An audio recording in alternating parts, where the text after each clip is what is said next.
Alors, je vous remercie beaucoup de votre hospitalité et je vais d'emblée vous demander de bien vouloir m'excuser parce que quand j'ai compris qu'il fallait parler 30 minutes, je me suis dit qu'avec la question de l'indialectique, je n'y arriverais pas parce qu'il me faudrait Sartre, Blanchot, Bataille, etc. J'ai donc plus modestement décidé d'esquisser un motif. C'est plus facile pour cette durée de parole.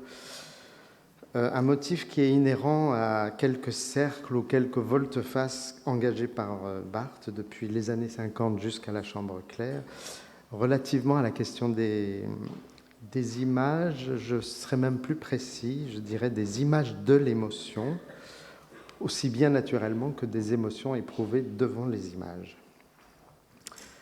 Vous vous souvenez sans doute des phrases par lesquelles s'ouvre le Roland Barthes par Roland Barthes, phrases qui sont composées dans une typographie italique qui est comme une inversion, comme un négatif photographique du cours normal du texte à venir.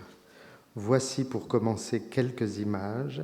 Elles sont la part du plaisir que l'auteur s'offre à lui-même en terminant son livre. Ce plaisir est de fascination et par là même assez égoïste. Je n'ai retenu que les images qui me sidèrent, sans que je sache pourquoi. Cette ignorance est le propre de la fascination, et ce que je dirai de chaque image ne sera jamais qu'imaginaire. Me voici dès lors en état d'inquiétante familiarité. Je vois la fissure du sujet, cela même dont il ne peut rien dire. Ce texte, vous le savez bien, ouvre un livre extraordinaire qui est comme l'autographie sensible d'un penseur qui se prend lui-même jusque dans les détails les moins conventionnels comme objet d'écriture. Il y aura donc du moi partout, et il y aura, parce que Barthes n'est pas sans savoir que cela fait psychanalytiquement partie de la consistance même du moi, il y aura des images. Ce qui engageait en fait, à cette époque, une volte-face, je dirais, un pari nouveau de Barthes par rapport à ses positions critiques jusque-là développées à l'endroit des images et de l'imaginaire. Le premier pari, eh bien, il ne s'agit plus désormais de se contenter de critiquer les images sur le plan idéologique, comme c'était dans les mythologies, ou sur le plan sémiologique, comme dans le message photographique. Il s'agit désormais de rappeler les images à soi, donc de s'engager, fût-ce égoïstement, comme il dit dans le texte que je viens de citer, dans la fascination et dans l'imaginaire. Donc de se risquer, au fond, à un second pari, celui de s'engager dans l'ignorance, dit-il. L'ignorance que suppose la fascination, la sidération et la jouissance immédiate, ce sont les termes qu'il emploie, des images.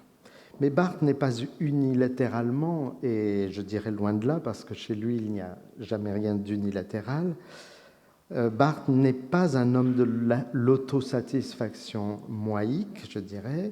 Cet engagement imaginaire est pour lui avant tout inquiétude.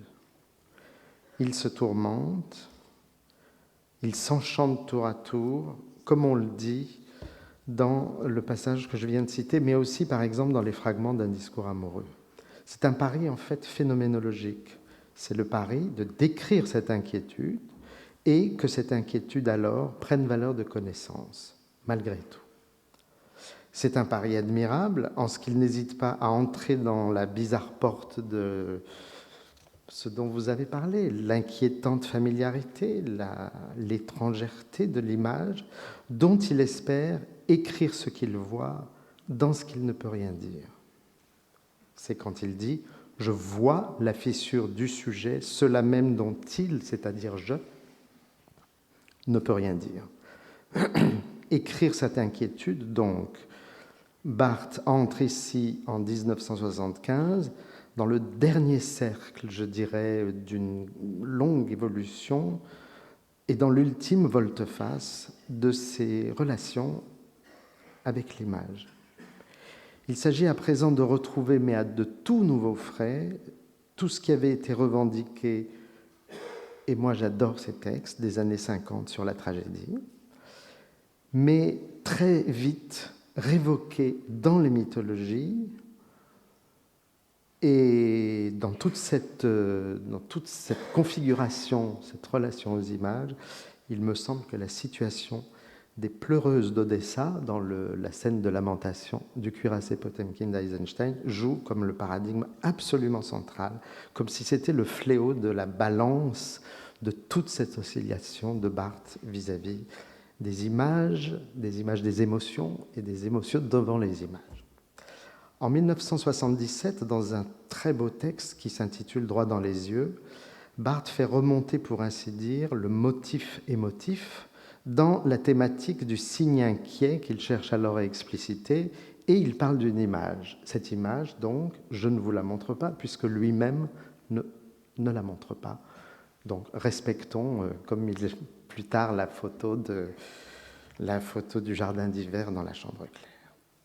Et il décrit l'image. Massacre au Cambodge. Les morts déboulinent de l'escalier d'une maison à moitié démolie. En haut, assis sur une marche, un jeune garçon regarde le photographe. Les morts ont délégué aux vivants au singulier, donc c'est lui le jeune garçon, la charge de me regarder. Et c'est dans le regard du garçon que je les vois morts. Texte magnifique, ému, texte émouvant, bref. Il cache pourtant une réelle complexité qui est due sans doute à la volte-face qui, à ce moment-là, commence de se jouer. Il y a, dans la photo qu'il vient de décrire, l'horreur d'un massacre que documente la photographie. À ce titre, elle devrait ressortir dans le système des valeurs mises en place depuis les mythologies, et puisqu'il l'a vu dans le Nouvel Obs ou Paris Match ou je ne sais quoi, elle devrait ressortir donc à la surconstruction, comme il appelait ça à l'époque, et à l'émotion, comme il disait, poisseuse des photochocs, tout au moins au sens obvi de l'image. Mais deux éléments vont permettre à Roland Barthes de la regarder autrement, cette image, et d'y trouver quelque chose comme un sens obtus, c'est-à-dire comme là une préfiguration de ce qui se voit dans la chambre claire. Et il y a plusieurs exemples dans la chambre claire, notamment cette image d'un jeune garçon qui regarde droit dans les yeux. Dans la description de la photo du Cambodge, ce sens obtus, c'est le jeune garçon lui-même, être vivant, être aimable, en contrepoint à l'horreur. Et c'est son regard dirigé vers l'objectif, donc vers Barthes lui-même regardant la photographie. Fascination.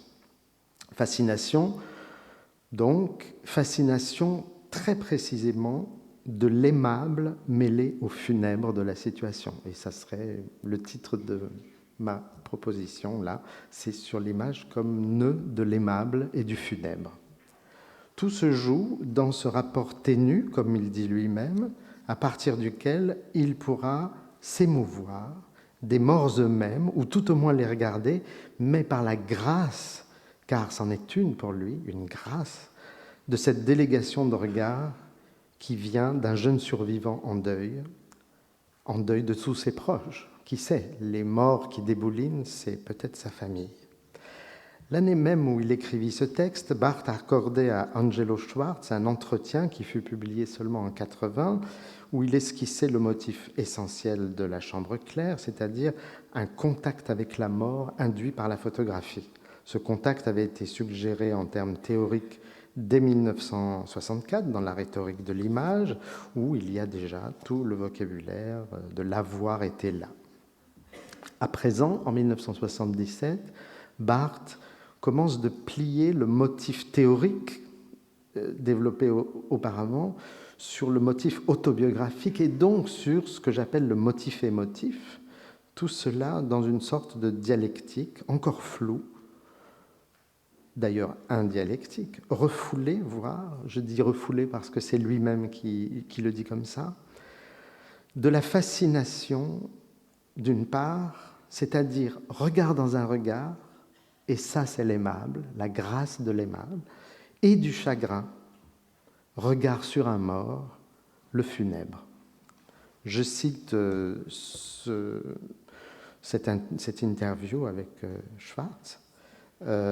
Chaque acte de capture et de lecture d'une photo est implicitement, d'une façon refoulée, dit-il donc, un contact avec ce qui n'est plus, c'est-à-dire avec la mort. Je crois que c'est comme ça qu'il faudrait aborder l'énigme de la photo. C'est du moins comme ça que je vis la photographie, que je vis, c'est très beau, hein, je vois, je vis, comme une énigme fascinante et funèbre. Fin de citation. L'aimable, donc, et le funèbre. On est là de plein pied avec les deux motifs fondamentaux de la chambre claire. On se souvient que le livre prend son départ d'un désir ontologique, dit Barthes, à l'endroit de ce qu'il nomme, comme autrefois faisaient les grands philosophes avec leurs grands concepts, la photographie avec un P majuscule. Il s'agissait de prendre acte du lien indéfectible de toute photographie avec son référent, et alors, presque immédiatement, pour parler de ça, dès le début du livre, surgit le nœud crucial de l'aimable et du funèbre. On se souvient sans doute de ces phrases. On dirait que la photographie, P majuscule, emporte toujours son référent avec elle, tous deux frappés de la même immobilité amoureuse ou funèbre. Au sein même du monde en mouvement, ils sont collés l'un à l'autre, membre par membre, comme le condamné enchaîné à un cadavre dans certains supplices, ou encore semblable à ces couples de poissons, les requins, je crois, au dire de Michelet, qui naviguent de conserve comme unis par un coït éternel. Alors, tout semble dit là, dans cette immobilité amoureuse ou funèbre de la photographie qui appelle chez Barthes ces comparaisons extraordinaires avec des situations extrêmes de supplice ou de coït. Mais ce que connotent de telles comparaisons, il est encore difficile de l'énoncer frontalement, donc il va falloir l'amener progressivement, le déployer narrativement, théoriquement, jusqu'au point central encore innommé, et c'est alors que la photographie devient intraitable, indomesticable, indialectique, inassimilable à la ressemblance, inassimilable à tout ce qui l'attire vers l'art, et notamment la peinture, inassimilable, on rejoint ce que disait Julia Kristeva tout à l'heure, à ce qu'il appelle le code civilisé des illusions, inassimilable enfin au trait génétique par lequel, album de famille aidant, on veut croire à une permanence héréditaire de la figure humaine. Et voilà que le désir ontologique de Barthes à l'endroit de la photographie se divise à son tour. D'un côté, il voulait nous révéler ce que la photographie est en soi ou en général, par quelques traits essentiels, dit-il, et comment elle se distingue de la communauté des images. C'était ça le projet, l'avoir été là, le ça a été, etc. Sauf qu'à un moment donné, comme il dit lui-même, c'est l'impasse. Au moment même où il veut que surgisse l'essence, c'est l'impasse de l'ontologie. Or, cette impasse de l'ontologie, cette impasse quant à une définition du noème de la photographie, comme il dit, sera en même temps sa voie royale, évidemment. C'est sa voie royale, c'est son kairos d'écrivain, c'est sa bifurcation décisive vers ce que la chambre claire va nous offrir de plus remarquable à la fin, c'est-à-dire cette autographie née de la photographie. Il y a sans doute, de façon très générale, une énigme fascinante et funèbre en toute photographie, mais ni l'aimable, c'est-à-dire le fascinant, ni le funèbre, c'est-à-dire le douloureux, n'existe ni ne s'éprouve en général. C'est donc bien cette personne-ci qui sera aimable aux yeux de Barthes, jamais le genre humain en général, et jamais tel ou tel groupe de personnes. Par exemple, on n'aime pas le petit peuple d'Odessa qui pleure devant le matelot Vakulinchuk. On n'aime pas la communauté des gens du Cambodge qui sont morts. Non, on aime cette personne-ci, jamais quelqu'un en général. La chambre claire, c'est une sorte de chant funèbre et en même temps une sorte d'art divinatoire. Tous ces bouts de tissu, ces mailles, ces grains, ici le soulier à bride, les souliers à bride, toutes ces petites choses que Barthes choisit dans le champ de l'image sont exactement, peut-être, c'est mon hypothèse, l'équivalent d'un templum divinatoire réduit à de minuscules surfaces, à des points, à des puncta.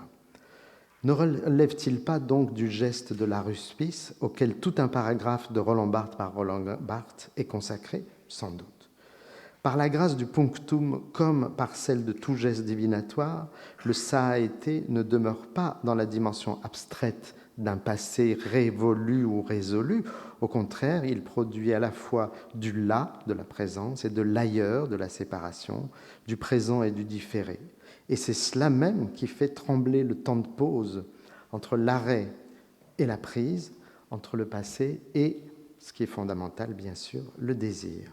C'est cela qui fait aussi de la photographie une affaire de spectre. Et c'est, si ce n'est comme Barthes s'y risque à un moment, lorsqu'il parle de résurrection. Et c'est alors que le punctum, qu'il dit être exorbitant, je cite, à l'égard de nos habitudes visuelles, va devenir indialectique à l'égard de tous nos schémas temporels.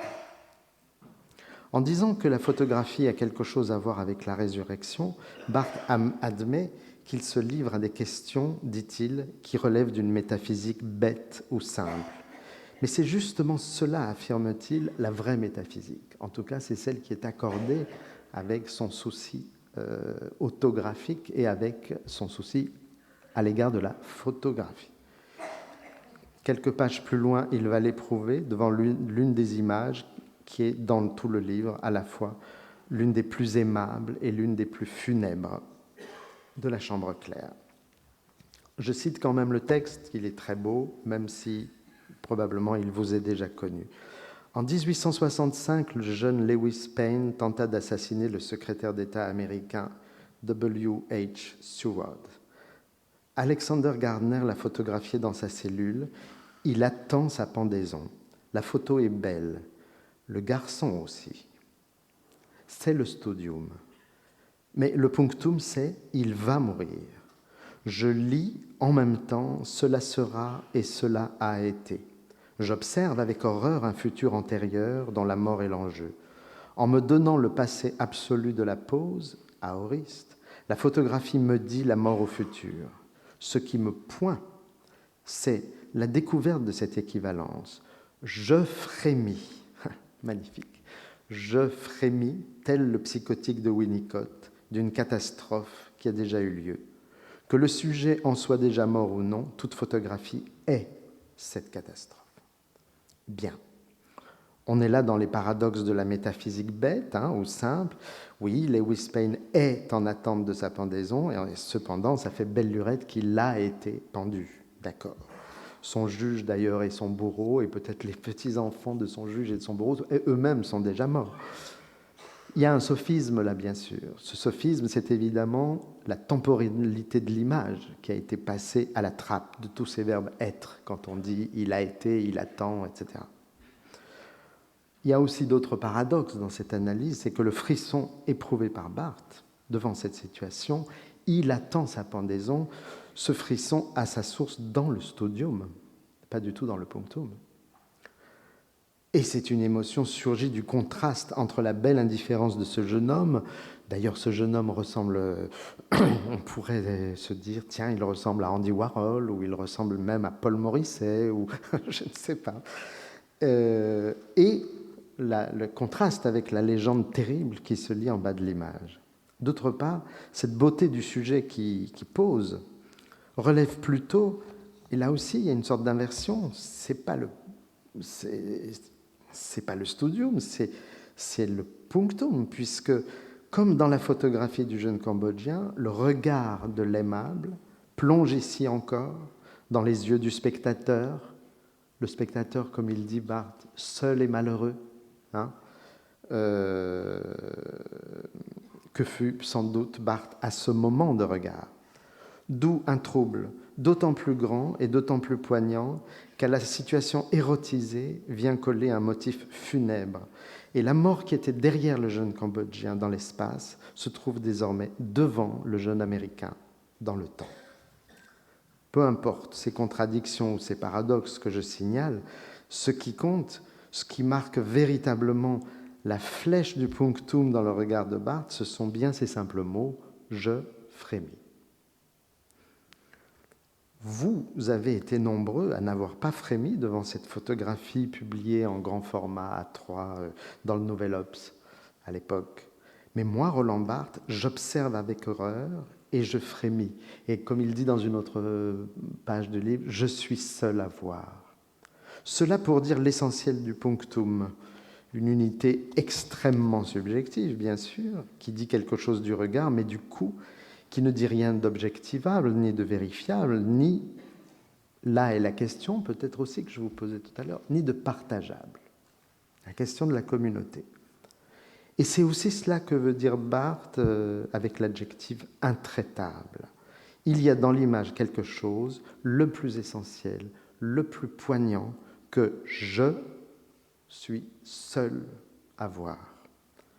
Et le retour du motif émotif chez Barthes, en tant que penseur des signes et des images, ne pouvait donc aller sans une légitimation, sans une espèce d'étrange, de merveilleuse et problématique autorité accordée au je solitaire, amoureux ou malheureux, amoureux et malheureux. Je termine peut-être aussi, comme Julia Kristeva a terminé, sur un motif qui est fondamental dans toute cette position de l'image en tant que nœud de l'aimable et du funèbre, c'est la figure des mères. Je dis bien les mères, je ne parle pas seulement de sa mère, Henriette Barthes, dont une photographie apparaît déjà au frontispice du Roland Barthes par Roland Barthes, avec cette étrange confusion, disjonction du nom répété de l'auteur sur la page de titre, à droite, là, et de l'image féminine qui lui fait face. C'est un dispositif proprement extraordinaire. Et dont une photographie plus ancienne, comme vous le savez bien, hante littéralement toute l'écriture de la Chambre claire. Mais je parle des mères au pluriel. Je parle des mères qui forment cette grande figure où se cristalliserait toute une part de l'écriture barthésienne sur les images et sur la question des émotions, partageables ou non. La grande question, elle est là. C'est lorsqu'il parle de Maria Casares dans les années 50, un texte absolument sublime, jusqu'à l'écriture endeuillée de 1980, en passant bien sûr par Mère Courage et Les Pleureuses d'Odessa. Or, cette figure revêt chez Barthes un statut aussi paradoxal que fondamental. Il dit lui-même, il le dit avec l'aide de la théorie psychanalytique, avec notamment la référence au fameux texte de Manoni, je sais bien mais quand même, il dit oui, ce que je construis, c'est une figure du déni, de façon à ce que l'aimable du désir vienne se lever dans le funèbre du deuil, selon cette évidence obtuse que Barthes a voulu chaque fois se donner. Sans doute est-ce la perte des émotions tragiques, celles dont il parle à propos de Maria Casares ou de la tragédie antique, qui sont des émotions dont il dit très précisément qu'elles valent d'être collectives et politiques. La perte de ça, qui aura déterminé chez lui la division sens obvi, sens obtus. Dans le sens obvi, d'une certaine façon, on est encore dans la tragédie et il faut passer à autre chose pour Barthes avec le sens obtus. Je note que tout cela commence avec la situation théâtrale et photographique. Ça, c'est sans doute la situation extrêmement exemplaire de cette disjonction avant le troisième sens, dont je vous montre là l'illustration dans les cahiers du cinéma. C'est lorsqu'il commente les photographies de Pic, les photographies de Mère Courage, montées par Brecht. Situation centrée sur une délégitimation de la douleur maternelle. Vous avez Mère Courage à droite, elle crie la mort de son fils, et vous avez l'aumônier là qui s'en va. Et voilà ce qu'il dit, je cite, qui est une phrase douloureuse pour moi de citer. La douleur de la mère insignifiante en soi, fait place à l'élément marginal élu par Barthes, comme ce manteau, ce bout de manteau, c'est déjà un punctum évidemment, de l'aumônier, promu, dit-il, comme ce qu'il y a de plus bouleversant ici. Donc, cette disjonction, elle s'opère à ce moment-là. C'est à ce moment aussi qu'un retournement fantasmatique capital va commencer de se mettre en place. Là, je ne fais qu'esquisser les choses. C'est lorsque, justement, à propos de la mer de Brecht, l'auteur des essais critiques remarque que son sujet même, il dit, le sujet de la mer, je cite, le sujet de la mer, c'est tout simplement, comme son titre le dit, la maternité. Alors donc, on se dit, tiens, Barthes ne nous donne pas l'habitude de telle évidence. Et tout de suite, il écrit ceci. Dans la mère, le rapport de maternité est inversé. C'est le fils qui accouche spirituellement la mère. Bon, ça a été dit en 1960. Eh bien, on est exactement dans la situation de la chambre claire. Quand le fils mourra, c'est toute l'épaisseur affective de la mère en tant que mère traditionnelle qui devra faire place à ce qu'il appelle le pur processus de conscience. Je cite, « L'amour n'est pas ici effusion, il est cette force qui transforme le fait en conscience. » Alors, c'est évident que l'analogie surgit, je ne peux pas la construire, là je vais terminer, mais par analogie, il me semble évident que Roland Barthes aura voulu lui-même accoucher spirituellement la mère, cela dès le frontispice du Roland Barthes par Roland Barthes, mais bien sûr, surtout dans la grande entreprise spirituelle et maternelle de la Chambre claire. Merci.